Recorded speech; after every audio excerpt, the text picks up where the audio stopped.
A very warm welcome everyone to the Maritime Education Podcast. My name is Barry Sadler, and today I'd like to talk to you about lookouts and safe speeds. We are currently seeing a very worrying trend. That is a worrying trend of ships that seem to be colliding because they are going too fast whilst not keeping a lookout. But before going any further, I just want to break down those two requirements and discuss them in a little bit of detail.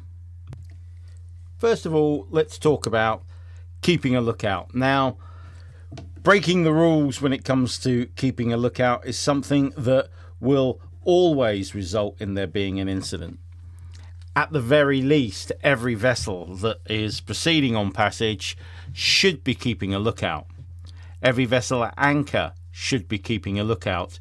And strictly speaking, if you are alongside working cargo, you should really be monitoring the traffic passing you on the berth. So, lookout applies to all vessels under Rule 5. And Rule 5 quite simply says that every vessel should at all times maintain a proper lookout through sight and hearing, as well as all other available means appropriate to the prevailing circumstances and conditions in order to make a full appraisal of the situation and risk of collision. Now, keeping a lookout perhaps isn't simply there to spot other vessels and determine whether or not a risk of collision exists. Keeping a lookout is quite simply watching where you're going, looking out for events that are happening outside of the bridge. Now, this could be looking out for other traffic. It could be looking out for the ship not behaving the way you expect it to behave. It could be looking out to ensure that you are following the course that you intended to follow as per your passage plan. It could be looking out on decks and across the decks in order to ascertain that all is well on board the ship. Now, obviously, Rule 5 within the collision regulation specifically talks about keeping a lookout in order to determine whether or not a risk of collision exists, and it's not good enough to just spot another vessel. Having spotted another vessel under Rule 5, you need to then determine whether or not risk of collision exists and act accordingly. Now, keeping a lookout that I'm talking about goes way beyond Rule 5. It's talking about looking out for those other things that I've just mentioned, and in general, paying attention to the ship, where it's going, the traffic around it, and how the ship itself is operating. I get the feeling from recent accident reports that have been published by the MAIB that that's not happening, that simply being on watch is exactly that, being on watch. It's not about that all-round ship management that the officer of the watch should be doing. That is, watching what's going on board the vessel. I remember as a young 20-year-old third officer joining cruise ships and keeping a watch for the first time with the second officer on the bridge, and looking forward quite a bit because I'd come off container ships, and looking forward was pretty much all we did. Aft, there wasn't much ship behind us. And I can remember this second officer saying to me, Barry, 360-degree lookout, especially on cruise ships, because on cruise ships, if there's a problem on the ship, chances are that it's happening behind you.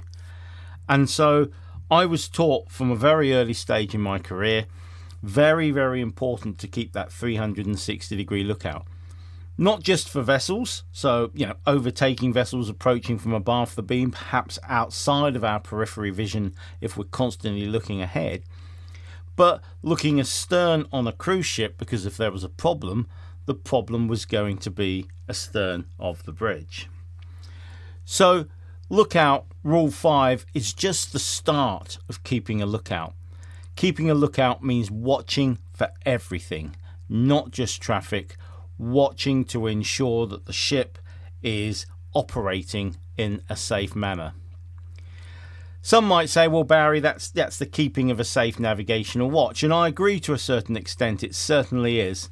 but there are other things that can happen on and around the ship that are perhaps beyond the navigational sphere and collision avoidance sphere of the vessel, which we should be looking out for. Safe speed is another issue that seems to be drifting away from people's priorities. Maintaining a safe speed on any ship is really important.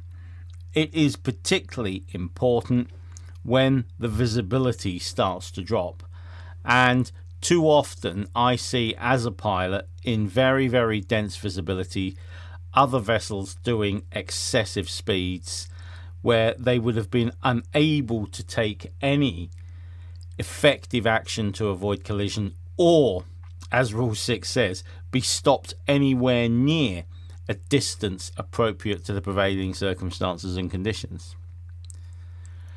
The other morning we had some very dense fog within the Solent. Visibility at one point dropped down to just 50 metres, but still I saw vessels around me that were proceeding in excess of 30 knots, and that gives you absolutely no time to take any action. If we talk about the very sad case of the North Sea collision that we had very, very recently, where a container feeder was in collision with, or allision I suppose we should call it, as the other vessel was not underway, was in collision with an anchored tanker, then it brings home how quickly lookout and safe speed can work against one another in order to produce a major incident. Now, there were reports of visibility in the anchorage where the Stena Immaculate was anchored. There were reports of visibility there of down to 4 cables.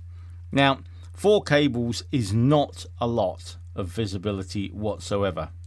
Okay, it's well under a kilometre's worth of vis, and you know that's pretty dense. You've got to take into account the fact that you cannot see very far ahead of the vessel at all. The Stena Immaculate was of course hit by a Portuguese-flagged container feeder called the Solong, and the Solong at the time of the collision was proceeding at around 16.5 knots.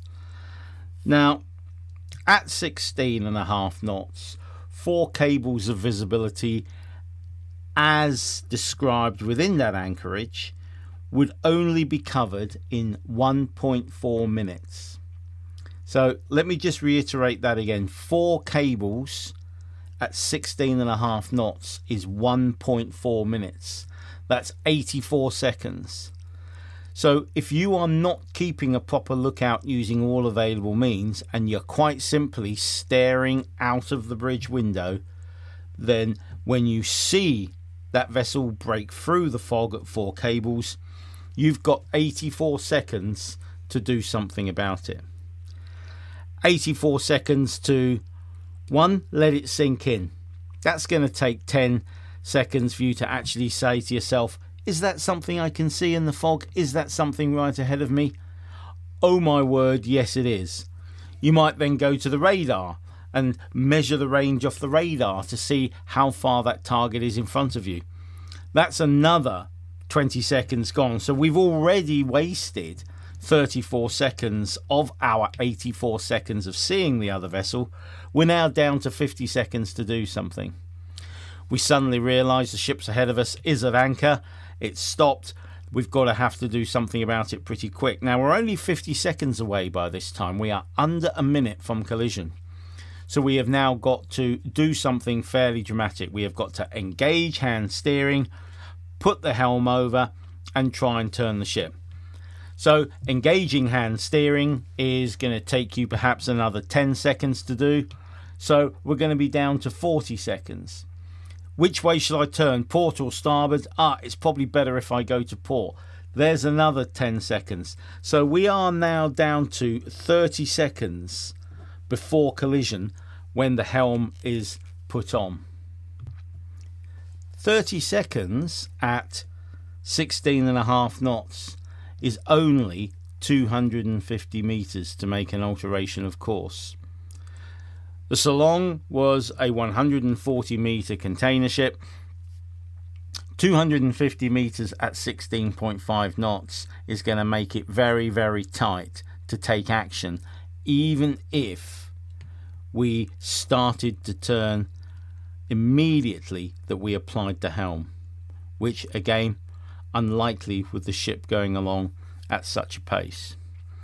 So there's an up-to-date example of how not proceeding at a safe speed in restricted visibility can cause you to be confronted with a visible target at a very, very close range and give you very little time to react to it. But in reduced visibility, we should not be relying solely on eyesight. Rule 5 quite clearly says all available means, and all available means utilizing the radar, utilizing the AIS in order to alert us to the presence of vessels around us that we cannot see. Now, we're in control of the quality of the data in our radar, so radar is the most reliable means of ascertaining that risk of collision exists and ascertaining what we need to in order to properly effect collision avoidance. AIS relies on the quality of both our data and the data of the observed vessel as well. So we are relying on the observed vessel's AIS data being high quality as well. Now, if that's the case, AIS can give us very, very quick results, but we cannot rely on the other vessel inputting quality data into their AIS system. Therefore, AIS should not be used solely for collision avoidance, but the presence of an AIS target in fog, although not covered by Rule 19 specifically, means that you may have a vessel ahead of you, and you should start to do everything possible to verify at least the presence of that AIS target within the fog that you can't see and start to take action. At the very minimum, if you detect an AIS target ahead of you, particularly in reduced visibility, and in particular if you cannot see that AIS target on radar or you cannot see that AIS target visually, good seamanship in poor visibility would say reduce speed. Rule 8E is fairly accurate when it comes to what we should do. In order to avoid collision or to allow more time to assess the situation, a vessel shall slacken her speed or take all way off by stopping or reversing her means of propulsion. So the collision regulations themselves do recommend reducing speed if you're unsure about the situation that's happening in front of you. This is particularly important in reduced visibility. But this being a constant and, shall we say, rather hot topic amongst accident investigation at the moment, keeping a lookout and proceeding at a safe speed can both be areas of incompetency when the officer of the watch is distracted.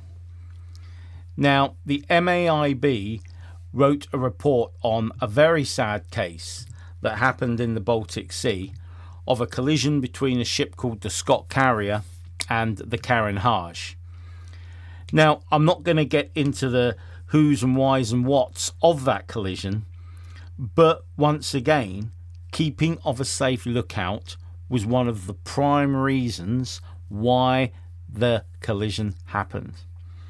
The officer of the watch on the Scott Carrier was not watching where he was going and made an alteration of course as per the passage plan without first checking what was on his intended route. And on his intended route was a barge which he resulted in a collision with, and 2 guys very sadly died on that barge.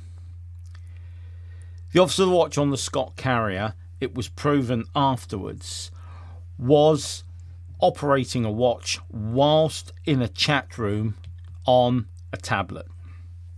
Now, this is a major distraction from watchkeeping. And that distraction from watchkeeping means you're not keeping a lookout.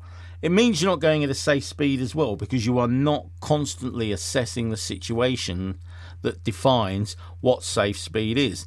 Visibility, proximity of traffic, depth under the keel, the backscatter of lights, wind, sea and current, all these things are not being monitored closely if the officer of the watch is distracted by anything else on the bridge other than the equipment used to do just those things.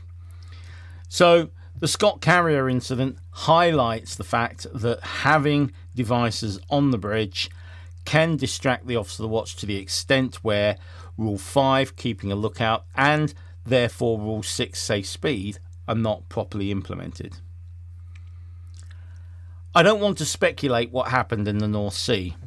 There is a full investigation going on, and we must be respectful of the fact that we had a fatality on the Solong as a result of the collision in the North Sea.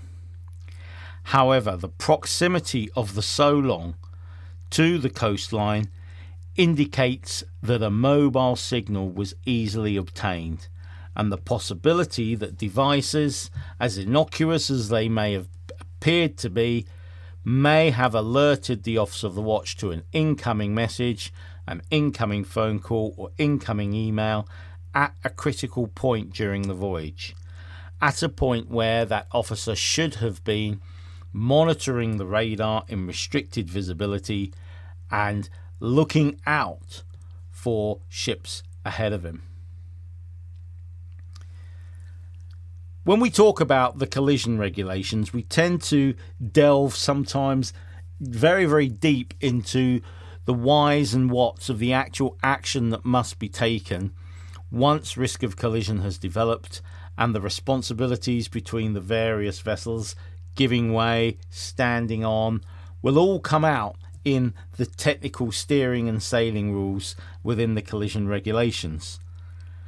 However, sometimes it's necessary to roll back towards those really basic fundamental requirements contained in Section 1 of the Coal Regs. These are the fundamental requirements to keep a lookout and to proceed at a safe speed.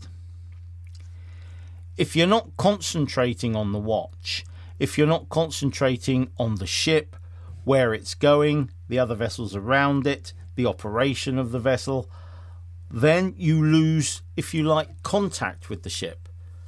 You lose your situational awareness, not just of your navigational responsibilities, but a situational awareness of the ship as a whole, of its safe operation, of its progress along its intended route, and of its interaction with vessels around you. And so, as tempting as it is in the modern day and age to have your device on the bridge next to you whilst you're on watch, that device may be on silent, but it will still sit there and vibrate and demand your attention. And if your tablet or mobile phone starts to do that, in the current day and age, we are pulled inexplicably towards looking at the screen and engaging with that device. It's incredible when you think about it, isn't it? If we had a mobile phone in front of us and we had a radar in front of us, and the radar ARPA alarm went off to indicate risk of collision, and the mobile phone went off with a message from the wife, I bet most of us would put our hands on our hearts and say our head would turn towards the mobile phone and quickly read the message from a loved one in order to see what they wanted, even though an alarm was going off on the radar. The intention would be, oh, just look at that quickly and then let's go back to what's happening on the radar. But the distraction has happened. We are now engaged with the content of that message and disengaged with the equipment that's there for the safe operation of the ship. The purpose of this podcast is not to just highlight the folly of taking devices up onto the bridge whilst keeping a safe navigational watch. It's really because I want to bring everybody back to basics. I want the officer of the watch to become re-engaged with the ship and its passage. I want the officer of the watch to recognise that for 4 sacred hours at a time, there has to be a complete connection between the officer of the watch and the ship. He or she must never allow concentration to wander or allow distractions to happen. Distractions cause a break in the connection with the ship, which means that we are no longer doing those things that are required to be done by us in order to ensure that the vessel stays safe. So those of you that are keeping a safe navigational watch, those of you that are monitoring people keeping a safe navigational watch, those of you that are managing ships on which people keep safe navigational watches, don't isolate people for things like mobile devices. Try to promote the connection with the ship, the connection with what the ship is doing and where it's going, and try to encourage an officer of the watch to maintain that connection. If that means prohibiting devices on the bridge, and I know lots of ships do it, then it has to be done in order to achieve that. But nonetheless, the connection with the ship must be maintained, because when that is lost and you are trucking along on a route that you have followed week after week at a speed that you have done week after week in conditions that you are used to, if you lose that connection with the ship, then you could be at a point where, despite collision being obvious, you do absolutely nothing to avoid it because you are disconnected from what the ship is actually doing. The Solong and Stena Immaculate investigation will be ongoing, and I'm sure that we will eventually find out what happened on board those 2 ships in the North Sea. I suspect that the keeping of a lookout will feature very, very highly on both vessels. Not just on the vessel that was underway, the Solong, that collided with the anchored vessel, the Stena Immaculate, but what was happening on the Stena Immaculate as well. Were they keeping a lookout at all times? Were they ascertaining if risk of collision existed? And were they in a position to be able to try and alert the Solong to its incoming and impending collision at 16.5 knots? Do the calculation in your head, guys, when you're going along. What's my visibility? How fast am I going? And how many seconds does that give me to react when something pops out of the fog? And I think the result that you get when you do that calculation, just roughly in your head, will encourage you to maintain the connection with the ship and ensure that before you get distracted by anything, you will ensure that the ship itself remains safe, that its speed is safe, that you have spotted any potential risk of collision, and you have taken early action to avoid that risk of collision, so that you are never placed in a position where the clock is ticking down rapidly and collision is imminent before you've even had chance to get the ship to turn. Hopefully some of the things I've said in this podcast resonate home with some people, and hopefully it makes those who listen to it just think a little bit harder about the situation they find themselves in when keeping a safe navigational watch on board any size and type of ship. Being in charge of a navigational watch, either as the officer or master of the ship, is a huge responsibility. It's an honour. It is something that not everybody can do. It is a specialised skill. Recognise that, treat it with the respect it deserves, and keep your connection with the ship. Thank you very much for listening, everyone. We'll be back soon with another episode. In the meantime, guys, do have a great day and stay safe. Thank you very much.